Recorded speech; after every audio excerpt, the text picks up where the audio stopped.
नमस्कार दोस्तों, तूली the vlogger में आप सभी का फिर से स्वागत है। दोस्तों, बचपन से ही एक कनेक्शन मुझे फील होता था ईश्वर के साथ, यानी ज्यादा पूजा पाठ में मन लगना, ज्यादा मंदिरों में जाना, घंटी बजाना और बहुत ध्यान से पंडित जी के उच्चारणों को सुनना। तो ये मेरा बचपन से ये बहुत ज्यादा मैं ध्यान देती थी और एक कनेक्शन था, जैसे हमेशा आराधना, पूजा पाठ, ये सारी चीजें। तो एक कनेक्शन मुझे लगता था क्योंकि मेरी बड़ी दीदी जब मुझे तैयार करती थी और सजा देती थी दुर्गा की तरह, उन्होंने मुझे एक मंत्र पर डांस सिखाई थी। वो है या देवी सर्वभूतेषु शक्ति रूपेण संस्थिता नमस्तस्यै नमस्तस्यै नमस्तस्यै नमो नमः। इस पर मेरी दीदी ने मुझे डांस सिखाया था और मुझे बिल्कुल दुर्गा की तरह तैयार करती थी। तो मेरी बड़ी दीदी के इस आचरण से या फिर इस बिहेवियर से मेरे अंदर वो फीलिंग्स आने लगी कि मैं दुर्गा हूँ, और मैं दुर्गा हूँ तो मुझे हमेशा माँ दुर्गा से प्यार है। दुर्गा माँ की खूबसूरती और दुर्गा माँ की जो वीपन्स है वो सारी चीज़ें देखकर मैं बहुत अट्रैक्ट होती थी। तो उसी प्रकार से एक बार मैं मंदिर में गई थी, उस शादी से पहले की बात कर रही हूँ। तो मैंने ऐसे ही बातों बातों में मैंने पंडित जी से बोला कि पंडित जी मुझे माँ दुर्गा की तरह शक्ति चाहिए, तो मुझे क्या करना चाहिए।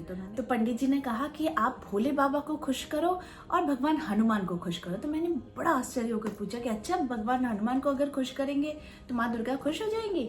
तो उन्होंने कहा बिल्कुल, भोले बाबा और भगवान हनुमान को खुश करोगे तो फिर आप जल्दी से माँ दुर्गा को पाओगे। वैसे भी माँ दुर्गा सबको बहुत ज्यादा प्रेम करती है। तो ये बात मेरे बचपन से ही दिमाग में बैठ गई थी कि अगर आपको शक्ति का अनुभव करना है और आपको माँ दुर्गा के शरण में अगर जाना है तो आप भगवान हनुमान की आराधना कीजिए, इससे आपको बहुत ज्यादा फल की प्राप्ति होती है। तब से मैं भगवान हनुमान के बहुत ज्यादा उपाय की हूँ और मैंने देखा है कि साक्षात भगवान हनुमान तुरंत आकर मेरा काम और मेरी बिगड़ी बनाते हैं। तो इसीलिए मैंने सोचा कि क्यों ना कुछ उपाय आज आप लोगों को भी बता दूं, क्योंकि ये सारे जो भी अनुभव होते हैं जब थोड़े थोड़े करके मैं शेयर करती हूँ आप लोगों के साथ, तो मुझे खुशी होती है कि लोग बहुत ज़्यादा मन से सुनते भी हैं और मेरे उपायों को करते भी हैं और अच्छे रिजल्ट्स भी पाते हैं। ठीक है, तो ज़्यादा देर नहीं करती हूँ, चलिए आज मैं भगवान हनुमान के कुछ उपाय आपको बता देती हूँ जो सर्व कार्य सिद्धि प्रयोग होते हैं, और कुछ छोटी छोटी चीज़ों को अगर आप चढ़ाते हैं तो भगवान हनुमान ऐसे ही प्रसन्न हो जाते हैं। तो ज्यादा देर नहीं करते हैं, आगे बढ़ते हैं। मंगलवार और शनिवार भगवान हनुमान जी को समर्पित है। देखिए, अगर मंगल के प्रभाव से आप गुजर रहे हैं, जैसे कि भौम दोष, मांगलिक दोष, प्रॉपर्टी से रिलेटेड कोई इश्यूज है, तो फिर आपको इसका चुनाव मंगलवार का दिन करना चाहिए। ठीक है, और वहीं पर अगर आपकी शनि की 7.5, शनि की ढैया, शनि की महादशा, अंतर्दशा, तो फिर आपको शनिवार का दिन उपयोग में लाना चाहिए। अगर हर मंगलवार भगवान हनुमान को सिंदूर चढ़ाया जाए तो समस्त दुखों का नाश होता है और सुख समृद्धि में वृद्धि होती है। भगवान हनुमान एक ऐसे देवता है जिनकी पूजन में सावधानी भी बहुत जरूरी है, वरना वो तुरंत बहुत जल्दी नाराज हो जाते हैं।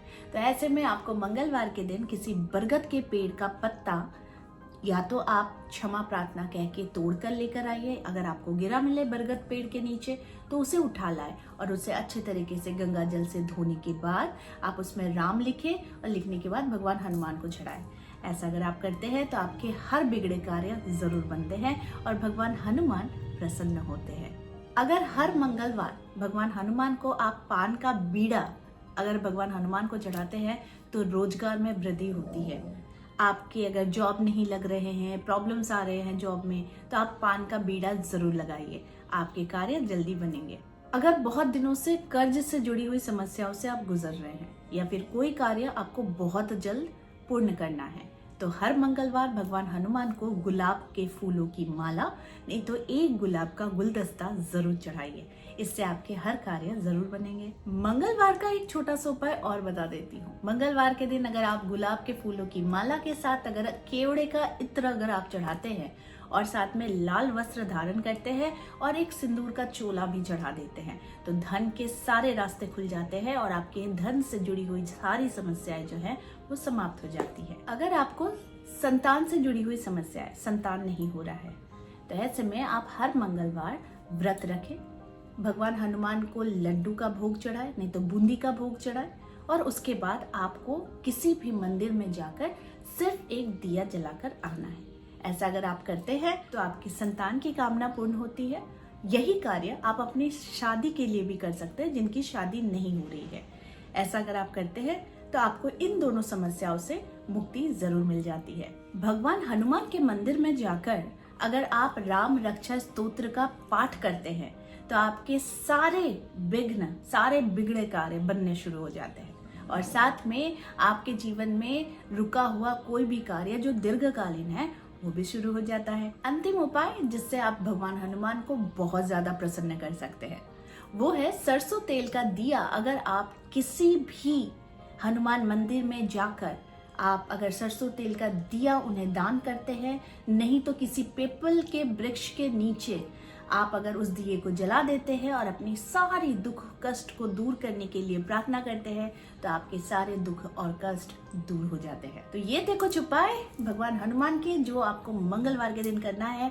आपके सारे कार्य बनेंगे, ये तो निश्चित है, ये तो गारंटीड है। और साथ में आपकी भक्ति भी जरूरी है और आपकी श्रद्धा भी जरूरी है, क्योंकि हर कार्य तभी पूरा होता है जब आप खुद बहुत ज्यादा कॉन्फिडेंट रहते हैं कि मुझे पता है कि मैं ये सारी चीजें जो भी करूंगा इससे भगवान हनुमान मेरी हर तरफ से मदद और मेरी सुरक्षा करेंगे। तो ऐसा सोचकर अगर आप कोई भी कार्य या फिर कोई भी मंत्र या फिर कोई भी पूजन अगर शुरू करते हैं तो आपके जीवन में कभी भी असाध्य रोग, संकट, विपद, अटका हुआ धन, रोजगार संबंधी, व्यवसाय संबंधी समस्या आ ही नहीं सकती है। तो आई होप आज का वीडियो आप लोगों को अच्छा लगा होगा। इस तरह के वीडियोस मैं आप लोगों तक लाते रहूंगी। आज के लिए बस इतना है, फिर मिलेंगे एक नए टॉपिक के साथ। तब तक के लिए आप सबको मेरा प्यार भरा नमस्कार।